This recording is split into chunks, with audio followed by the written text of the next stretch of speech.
Great job, Ryan. Great job. Thank you for inspiring us and encouraging us and challenging us. I was also greatly encouraged that an Auburn fan got up here and sang "Sing and Be Happy" this morning. That was just wonderful. My wife needed to hear that because Alabama went down in flames last night, so we just need to sing and be happy. And I just looked at Carla, and I won't even bring up UK in 29 years, anything like that. But anyway, we're going to look at 1 Timothy. Get off here before Carla throws something at me. Anyway, what I've been doing, as most of you know, is just doing a survey of the books of the New Testament. Well, 1 Timothy is quite a challenge, and if you don't believe it, go home and try it. Some of the higher critics, I don't know why they're called higher, they really ought to be called lower, but some of the critics of the New Testament say that the Apostle Paul, they didn't start saying this till 100 years ago, said the Apostle Paul didn't even write these books. Now, that's the height of pride, isn't it? Arrogance to come along 1900 years after the fact and think that you know more than everybody that's gone before you. But they come along and they say, Paul didn't write this because just look at 1 Timothy. It said it's not connected. It's just a kind of a jumble of different thoughts. Well, that's a little, that to me is just silly. It is a series of different subjects. But let's understand the setting. And the setting of this letter is you have Paul sending this preacher Timothy to a church with a number of issues to address. If somebody were to come in from the outside to work with this church, probably I could sit down and say, here are several things that you need to address. It would be the same format. Here are the different problems or the different issues that we need to address. Some people say, well, he doesn't talk much about Christ in this letter. That the Christology of 1 Timothy isn't that strong. But the truth of the matter is that what he is focusing on here is not so much Christ. What he is focusing upon is what Christ purchased. You see, we all know this, don't we? When a person becomes a Christian, when a person is saved, what does the Lord add them to? His church. And being added to the church, then you and I, as we are, we have certain responsibilities, certain duties, certain needs. We need to know how to conduct ourselves. And so that's what 1 Timothy is about. Now, he is writing to this preacher, Timothy, and giving them this list and the things that he's supposed to do. And the first thing that he deals with, and he starts early, he starts in verse 3, he tells Timothy that he's supposed to stop false teachers. Now folks, I don't know about you, but that sounds very difficult. Because false teachers, and especially the way Paul describes them throughout this letter, these people think they know everything, and Paul says they know nothing. They're greedy. They're doing it for money. What they're doing sounds like they're promoting a higher level of holiness, and Paul says it actually leads to sins, more sin. Another thing that Paul is going to say about these false teachers is that they manipulate different people, different age groups, and one age group in particular. So you're supposed to go in and you're supposed to confront these people and tell them to stop it. Now obviously that makes for some tense moments. But here's the truth that we need to get. When you stand for the truth, you have to oppose error. That sounds so simple, doesn't it? But that's important because what it is saying, and it is saying to our world that there is truth. We live in a strange time in many respects. In the past, I don't know, maybe the past 30 years, 40 years, there has been the weakening of the idea of truth. That 50 years ago, you would have said, most people would have said, yes, there is an absolute right, yes, there is an absolute wrong. But in the last, say, 30, 40 years, people have changed. People have come along and started saying things like, well, that's a great truth for Jeremy, but that doesn't apply to me, or that doesn't work for me. And this is a great truth for Matt, but it doesn't really work for me. And so everything is subjective, and to say that there is one right way of doing things is very unpopular, but it's very biblical. Because Paul says there is truth and there is error. And one of the duties of a preacher, as unpleasant as it is to oppose error and to stop false teachers. Now, this is also going to be one of the main duties of the elders, which he's going to talk about in chapter 3. One of the things that he wants the church to be is a people of prayer. He wants us to do this individually. He wants us to do it collectively. He says in chapter 2 that I urge that supplications, prayers, intercessions, thanksgiving be made for all people. In other words, every kind of prayer that you can pray, I want you to do it for everybody. And this is an incredibly wonderful thought. And then he goes on, he talks about we need to pray for the rulers of the land, so that we may lead a peaceful and quiet life, godly and dignified in every way. I love the description of the Christian life here. That we ought to be aiming for a life that is peaceful, that's quiet, that's godly and dignified. That's a beautiful, beautiful imagery. And that's something that you ought to be striving to live. Now, it is easier to live that kind of lifestyle when you have rulers in place that honor God, or at least if they don't honor God, that they are at least under the control of God, where they are offering protection for the people of God. We need that, and we don't just need it for ourselves, folks. We need to be praying for this for the people of God around the world. Because the truth of the matter is for Christians to be a Christian in many places is a very tough thing. And it's getting tougher each and every year, because more and more it is okay to open fire on Christians. Now, can't do that with anybody else, but attack Christians and it gets swept under the rug. So we need to be praying for ourselves, for our rulers, and for the people around the world, the people of faith. He tells us in chapter 3 about the qualifications or the characteristics of elders and deacons. And this is something that we generally go to whenever we're thinking about appointing elders and deacons, for a congregation. And that's okay. We ought to review these every time. Now, I'll tell you something that in my childhood and in my growing up in the church that bothers me now when I think about it.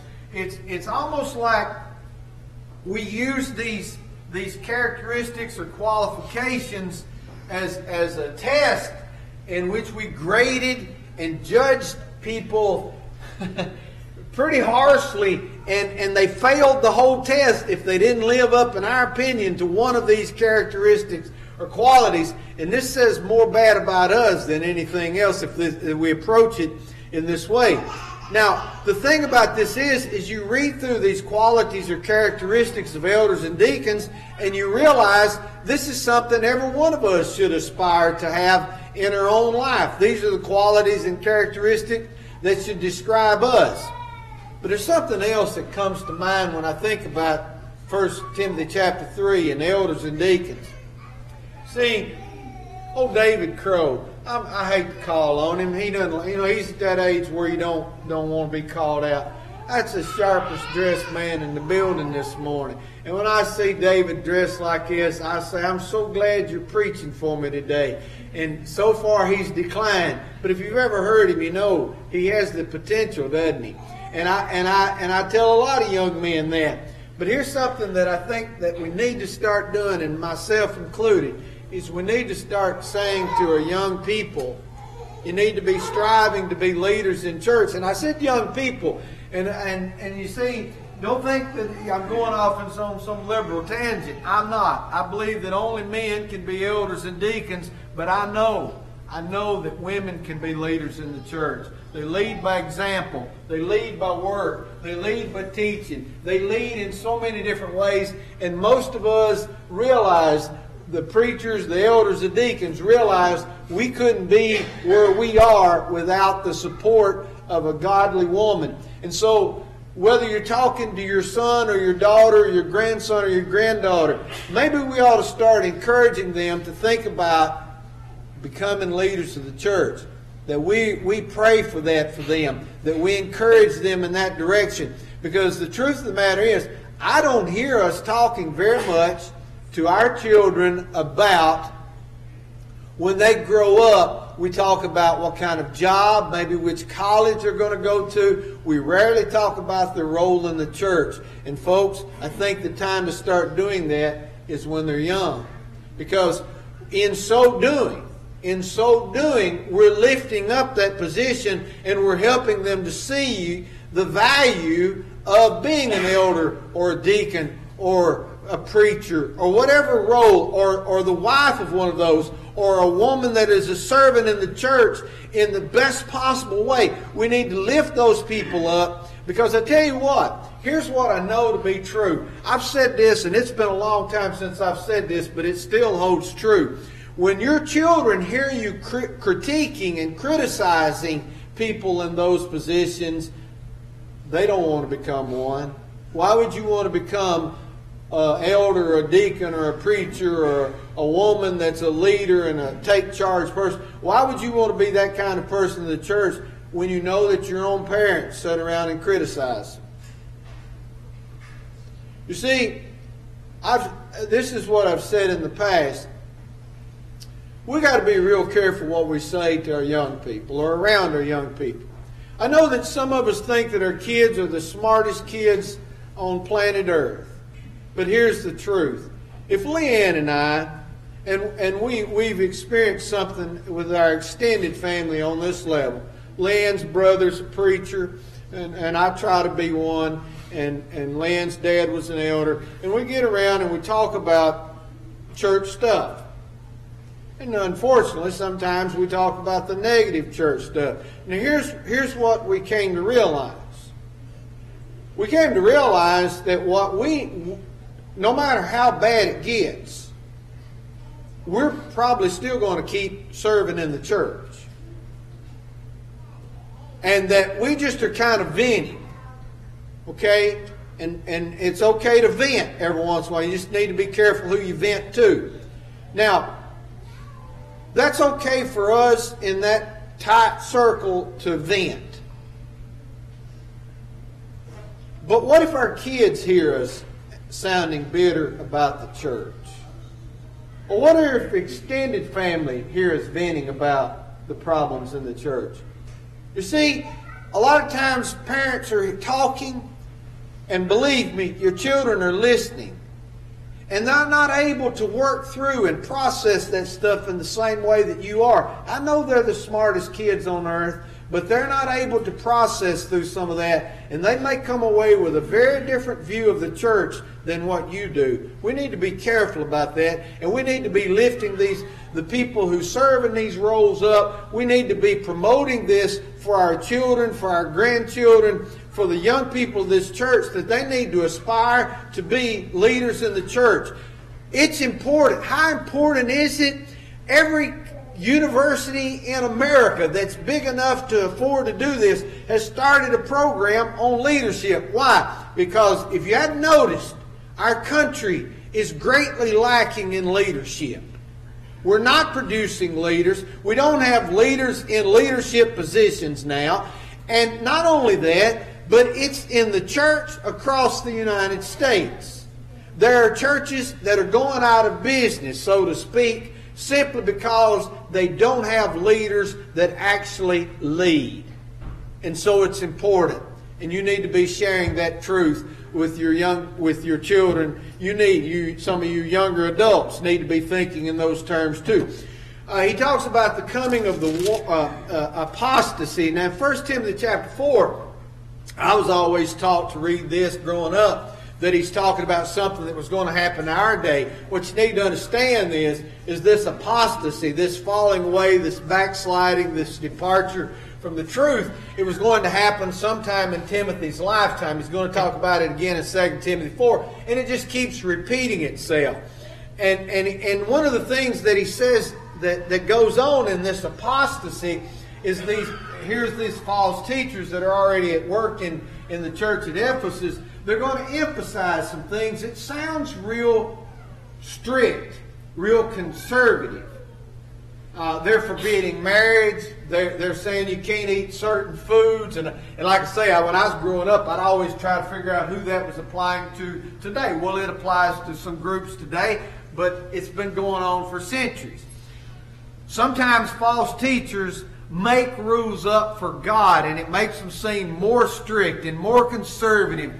And for that reason, for some people, it's more appealing because we like conservative.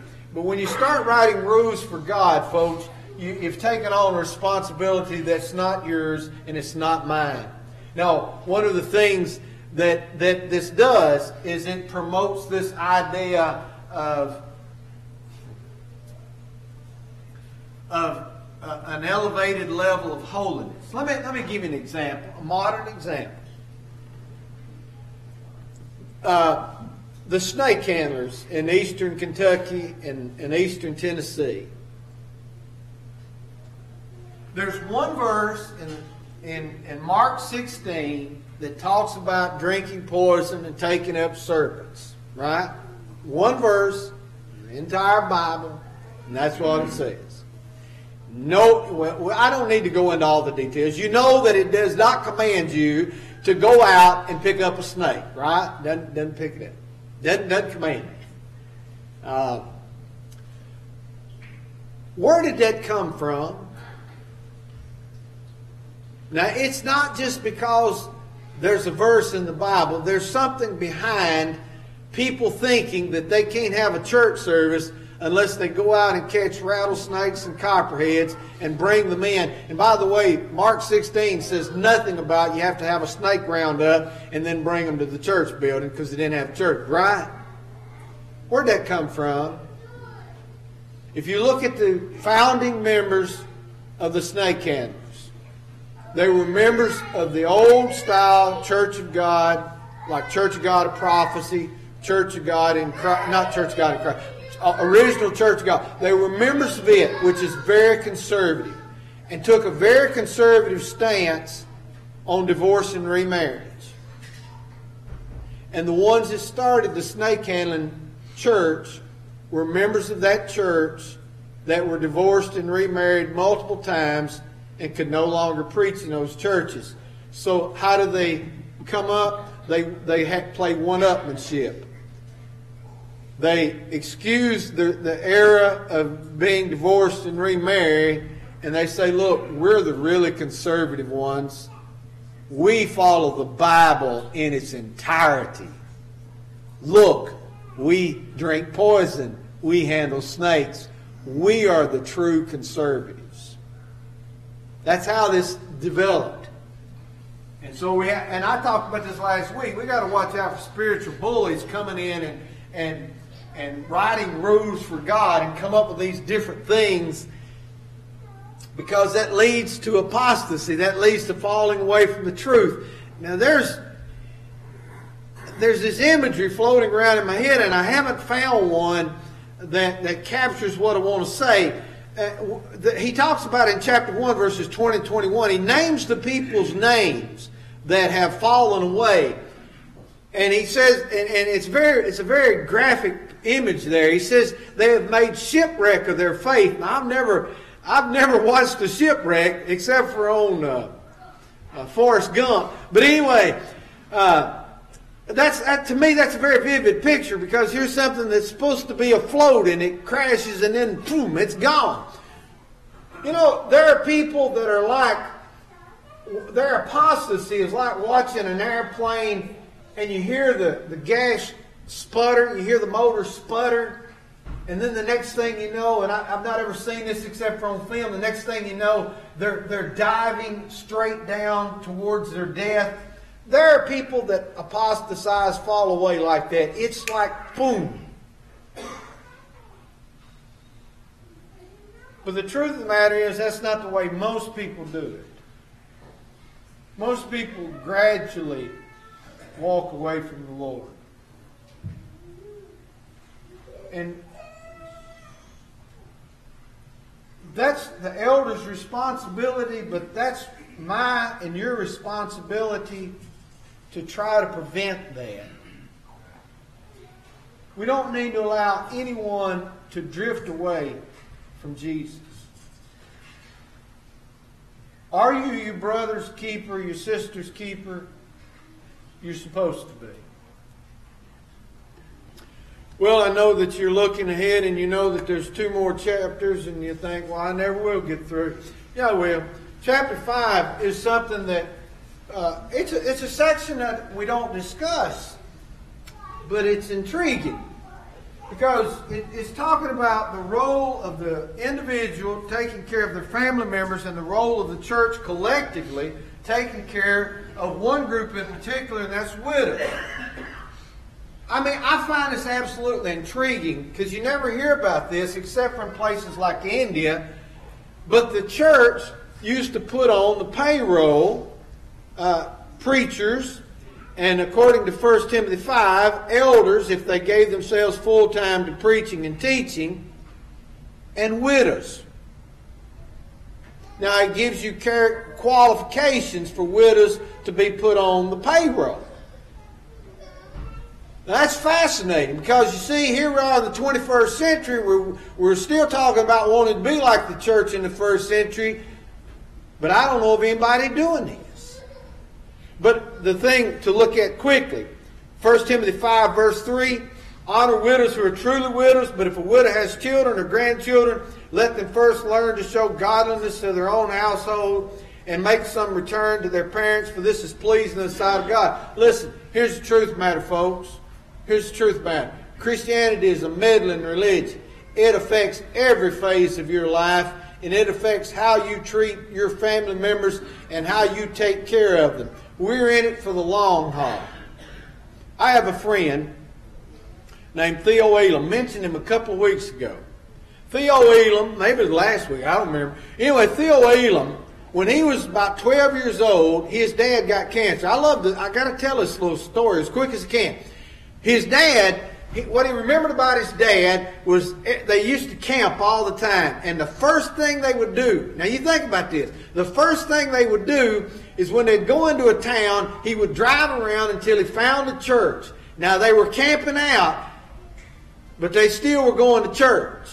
And so they do this quite often. When he was 12 years old, his dad got cancer.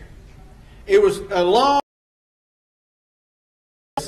And by the time he was 14, Theo's dad passed away. Theo and his older brother were having to take care of their dad, bathe him, everything. His brother's 2 years older. His mother went off and left her husband and these 2 boys. Went off and left them.